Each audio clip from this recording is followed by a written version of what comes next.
IBPS PO pre के result के बाद में ना ये क्लैरिटी हो गई है सभी स्टूडेंट्स को कि अब आगे क्या करना है। काफी सारे स्टूडेंट्स को एसबीआई एग्जामिनेशन के ऊपर फोकस करना है और कुछ स्टूडेंट्स को 30 तारीख को एग्जामिनेशन देना है और 30 के बाद में वो भी एसबीआई पे ही फोकस करने वाले हैं। तो फिलहाल जिनको सिर्फ एसबीआई पे फोकस करना है उनके पास में डिस्ट्रैक्शन बिल्कुल जीरो है।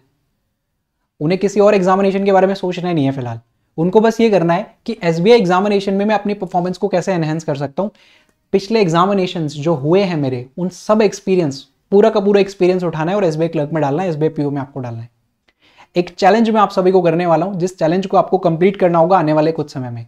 इस बार मैंने आपकी रिस्पॉन्सिबिलिटी ली है एसबीआई क्लर्क एग्जामिनेशन की, तो उस रिस्पॉन्सिबिलिटी को पूरा निभाने की कोशिश करूंगा हर एक तरीके से। क्लासेस तो कर ही रहे हैं, सिखा भी रहा हूं सारी चीजें, बट अब मैं आपको सिखाऊंगा आपके डर का सामना करना। हमेशा ऐसा होता है ना कि एक टॉपिक हमेशा आपको परेशान करता है, जो आपको डराता है। मे बी वो कोई भी टॉपिक हो सकता है, किसी के लिए अर्थमेटिक का कोई टॉपिक हो सकता है, किसी के लिए पजल हो सकता है, किसी के लिए इंग्लिश का कोई टॉपिक हो सकता है। मैं आज आपको सिखाऊंगा उस डर का सामना करना। इस चैलेंज में उस डर को आपको फेस करना है और ये जब चैलेंज खत्म होगा ना तो बहुत ज्यादा कॉन्फिडेंट फील करोगे आप उस टॉपिक को लेकर के या उस हिस्से को लेकर के जिसने आपको परेशान किया हुआ है। तो कंप्लीट सेशन को आप सभी को देखना है। वो चैलेंज क्या होगा वो भी हम डिस्कस करने वाले हैं, बट उससे पहले जिन कैंडिडेट्स का सिलेक्शन नहीं हो पाया पिछले एग्जामिनेशंस में, आरआरबीज में, आईबीपीएस पीओ, आईबीपीएस क्लर्क में, देखो आपकी जो जर्नी है ना, उस जर्नी में ना कुछ तो फेलियर्स होने चाहिए ना। अगर अभी आपने स्टार्ट किया था इसी साल और इसी साल आपकी ये सारे एग्जामिनेशन क्लियर हो जाते, होने भी चाहिए थे बट नहीं हो पाए, तो मजा तो तभी है ना जब आपके पास में थोड़ा फेलियर भी हो। जब आप लोगों को इन्फ्लुएंस करोगे ना अपनी स्टोरी सुना के, तब आपके पास में चीजें होनी चाहिए ना कि एक साल के मेरे शुरू के 4 एग्जाम नहीं निकले, लेकिन फिर मैंने एसबीआई क्लर्क निकाला, मैंने एसबीआई पीओ निकाल दिया। तो मेरे वो फेलियर्स जो थे ना, उन्होंने मुझे पुश किया ये एग्जामिनेशन क्वालिफाई करने के लिए और मैंने अपनी पूरा जी जान लगा दिया एसबीआई के लिए। तभी तो मजा आएगा ना सक्सेस का। अगर डायरेक्टली सक्सेस मिल जाएगी तो फिर वो मजा नहीं है ना।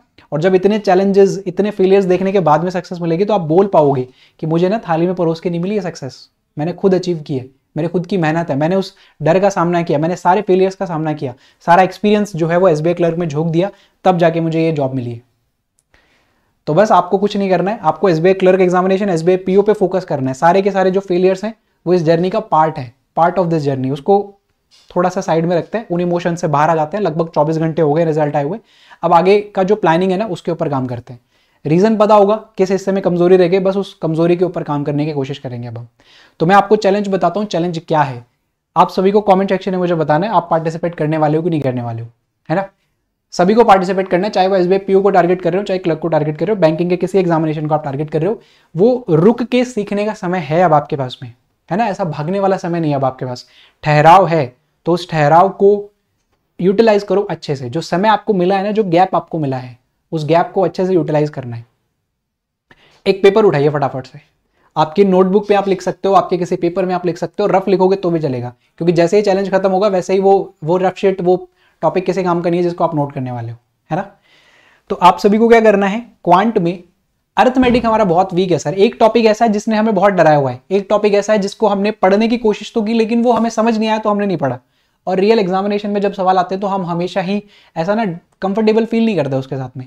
तो बस आपको वो टॉपिक उठाना है और वो टॉपिक का नाम लिखना है। वो टॉपिक आपके लिए may be boat and stream हो सकता है, मे बी आपके लिए मिक्सचर एंड एलिगेशन हो सकता है,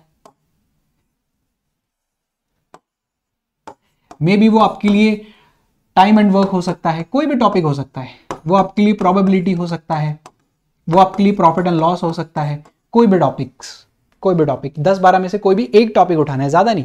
चैलेंज कर रहा हूं एक टॉपिक के लिए जिसमें आपको ऐसा फील होता है कि यार ये वाला टॉपिक ना ही आए तो अच्छा है। तो वो टॉपिक को फेस करना है अब आपको। जिस टॉपिक से आपको डर लगता है ना, वो टॉपिक को आपको फेस करना है। करना क्या है, आपको 30 नवंबर तक का मैं टारगेट दे रहा हूं। आज 22 नवंबर है और 30 नवंबर को आपको वापस से इसी वीडियो में आके बताना है कि आपने ये चैलेंज कंप्लीट किया या नहीं किया। जिस भी टॉपिक में आपको प्रॉब्लम है उसकी हेडिंग लिखो। जैसे बोट एंड स्ट्रीम में आपको प्रॉब्लम है तो बोट एंड स्ट्रीम के आपको नेक्स्ट 3 दिनों तक सिर्फ और सिर्फ क्लासेस करनी है और उन क्लासेस में जो क्वेश्चंस करवाए जाएंगे बस वो क्वेश्चंस करने हैं। 3 दिनों तक आपको सिर्फ और सिर्फ क्लासेस करनी है। जहां से समझ में आता है वहां से करो, बेसिक करो, फाउंडेशन करो, 0 लेवल के क्वेश्चंस बनाओ, थोड़ा कंफर्टेबल फील करो उसके साथ में। ऐसे पता होना चाहिए कि इसका बेसिक क्या है, इसकी रूट क्या है। अगर वो पकड़ में आ गई ना तो फिर पूरा का पूरा चैप्टर जो है वो आसान हो जाता है। वो जितने भी कीवर्ड्स यूज होते हैं ना उस टॉपिक में सारे, जैसे बोट एंड स्ट्रीम में अपस्ट्रीम क्या होता है, डाउन स्ट्रीम क्या होता है, है ना। स्टिल वाटर में स्पीड क्या होती है, अगेंस्ट द वाटर क्या होता है, ये सारी की सारी चीजें आपको समझ में आ गई, रिलेशन समझ में आ गया, डिस्टेंस के साथ में क्या रिलेशन बनता है, फिर आपका क्वेश्चन चाहे कैसा भी आ जाए वो आपको दिक्कत नहीं करेगा। तो आज है 22 तारीख, आपको अगले 2 से 3 दिनों तक ये क्लासेस करनी है, सिर्फ एक एक 1.5 घंटे की जो भी क्लासेस होती है, लगभग 4 से 5 घंटे की जब आप क्लास कर लोगे तो अगले 2 से 3 दिन में कवर कर लोगे और आपको एक बेसिक नॉलेज हो जाएगी उसकी, क्योंकि आपके पास में भागने का जरूरत नहीं है, आराम से ठहराव है आपके पास में। फिर उसके बाद में इस टॉपिक के टाइप्स ऑफ क्वेश्चंस उठाइए, टाइप्स ऑफ कॉन्सेप्ट्स उठाइए कि इन क्लासेस में किन किन कॉन्सेप्ट्स पे बातें हुई हैं, उनको नोट डाउन कीजिए उसी पेज के ऊपर। बहुत ज्यादा कॉन्सेप्ट्स नहीं होते, टाइप्स ऑफ क्वेश्चंस बनते हैं, टाइप्स ऑफ कॉन्सेप्ट्स बनते हैं हर एक टॉपिक से, उनको नोट करेंगे और उन कॉन्सेप्ट्स के कॉन्सेप्ट वाइज हम क्वेश्चंस की प्रैक्टिस करेंगे। कॉन्सेप्ट वाइज हम क्वेश्चंस को लेके जाएंगे, लेवल 1 के क्वेश्चंस और लेवल 2 के क्वेश्चंस लगाने की कोशिश करेंगे और अगले 5 दिनों में एटलीस्ट 200 क्वेश्चन हम सॉल्व करेंगे। मेरा यकीन करो अगर ये काम आपने कर लिया ना, तो जिस टॉपिक में आपको ऐसा फील होता है नहीं कि यार कुछ नहीं आता मुझे इसमें, वो टॉपिक में आपका कॉन्फिडेंस होगा और आप कहोगे कि यार ये टॉपिक तो इतना मुश्किल नहीं था जितना मुझे लगता था, ये तो एग्जामिनेशन में करने वाला टॉपिक है। तो ये है आपका चैलेंज, 30 तारीख तक वो एक टॉपिक आपको खत्म करना है अरिथमेटिक का जिसने आपको डराया हुआ है। ये काम सभी कर सकते हैं, जिनका 2025 को टारगेट कर रहे हो वो भी कर सकते हो, एसबीआई को स्पेशली टारगेट कर रहे हो उन सबको तो कंप्लीट करना ही है ये। और कमेंट सेक्शन में वो टॉपिक जरूर लिख के जाइएगा जिस टॉपिक में आपको प्रॉब्लम होती है, ये टॉपिक मेरा वीक है सर और इस टॉपिक को मैं अगले 7-8 दिनों में कंप्लीट करने वाला हूँ, और फिर से कमेंट सेक्शन में आके बताऊंगा कि हाँ मैंने कंप्लीट कर लिया और अब मैं कॉन्फिडेंट फील कर रहा हूँ।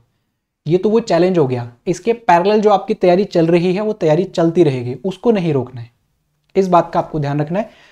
तो वो तैयारी कहाँ से होगी, उस तैयारी के लिए ना डेली प्रैक्टिस पीडीएफ्स आते हैं आप सभी के पास में हमारे टेलीग्राम ग्रुप पे, आपको पता है, नहीं पता है तो मैं आपको बताता हूँ, ये हमारा एक टेलीग्राम ग्रुप है, द बैंकिंग ब्रेन्स के नाम से है, डिस्क्रिप्शन बॉक्स में लिंक है। इसमें ना बहुत सारे प्रैक्टिस पीडीएफ आते हैं रोज, स्पेशली एसबीआई क्लर्क के लिए प्री के भी आते हैं, मेंस के भी आते हैं, रीजनिंग के भी आते हैं, इंग्लिश के भी आते हैं, सारा कुछ आता है इसमें, करंट अफेयर्स के मंथली पीडीएफ भी आते हैं। तो रोज जो आपको पीडीएफ मिलता है ना उसको आपको कंप्लीट करना होगा, और हमारा ये जो डिस्कशन ग्रुप है इसमें आपको वो सॉल्यूशंस भेजने होते हैं, तो ये चैलेंज होता है वहां पे एक।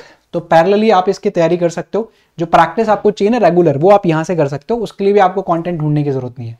ये 200 क्वेश्चन जो आप करोगे ये आप कर सकते हो अपनी पीडीएफ से, अपनी बुक से, जो भी आपके पास में मटेरियल अवेलेबल है वहां से, क्योंकि आपको एक सीक्वेंस में चाहिए सारे के सारे, उस टॉपिक के सारे सवाल लगने चाहिए, तभी कॉन्फिडेंस आएगा।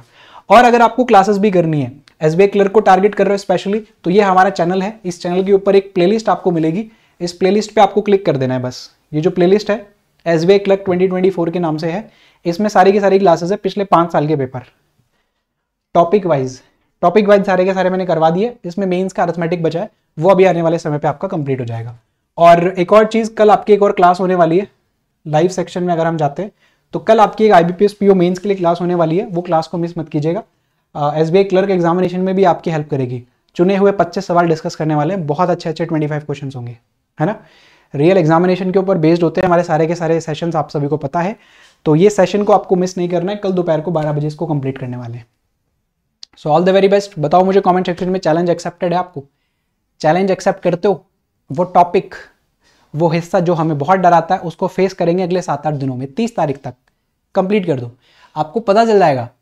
और फिर जो आपके वीक एरियाज जो हैं वो आप ऐसे वीकली टारगेट करके आप खुद से कंप्लीट करना शुरू कर दोगे। तो इस बैच में मैं ना सिर्फ क्लासेस करा रहा हूँ, ना सिर्फ पीडीएफ दे रहा हूँ, ये एक पर्सनल मेंटोरशिप की तरह भी बैच चल रहा है। तो कनेक्टेड रहिएगा जब तक कि आपका एसबीआई क्लर्क का एग्जामिनेशन नहीं हो जाता है। फिलहाल के लिए सिर्फ इतना ही। ऑल द वेरी बेस्ट इस चैलेंज के लिए आप सभी को, उम्मीद कर रहा हूँ कि आप सभी कंप्लीट करेंगे इसे। कमेंट सेक्शन में जरूर से जरूर लिख के बता दीजिएगा, वेट रहेगा आप सभी की कमेंट्स का। Thank you so much. Session को लाइक और अपने दोस्तों के साथ में शेयर जरूर कर दीजिएगा, नए हो तो चैनल को सब्सक्राइब जरूर कर लीजिएगा, बेल आइकन वगैरह प्रेस आप कर देते हो जिससे नोटिफिकेशन जल्दी पहुंच जाएगा। Thank you.